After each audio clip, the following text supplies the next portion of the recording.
The First World War saw Belgium occupied by Germany for about 4 years. This came about after the Belgian government refused to allow German troops to move through the country and into France. But given the power disparity between Germany and Belgium, why didn't the Belgian government just let them through? So the first reason was simple. The Belgians didn't trust the Germans. Berlin had demanded access to Belgium by saying that the French were planning to invade to get to Germany. Shockingly, the Belgians didn't take this intel very seriously. If their troops were allowed to cross Belgium, then it would be totally up to Berlin when and if they ever left.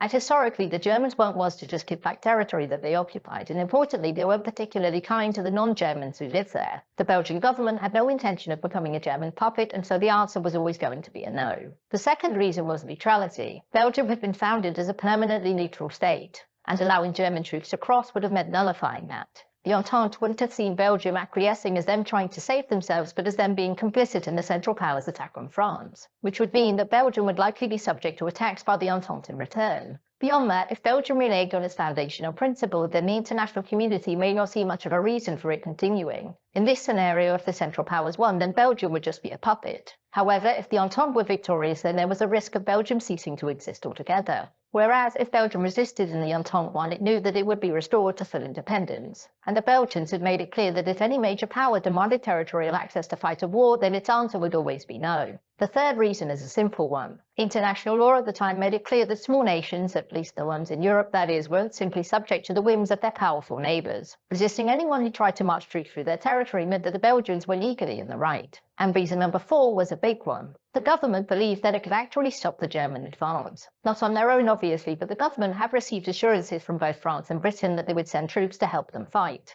As such, the Belgian military was confident that collectively they could hold the Germans here and spare most of the country occupation. Of course, that's not how it happened, but optimism was a big part of the decision-making. And so, when Germany demanded access to Belgian lands, the government said no, thus paving the way for the German invasion and, by extension, the entrance of Britain into the war. And even after the war was over, the commitment to neutrality and fear of a war being fought on Belgian soil again is the reason why Belgium refused to enter an alliance with Britain or France in the years before the Second World War.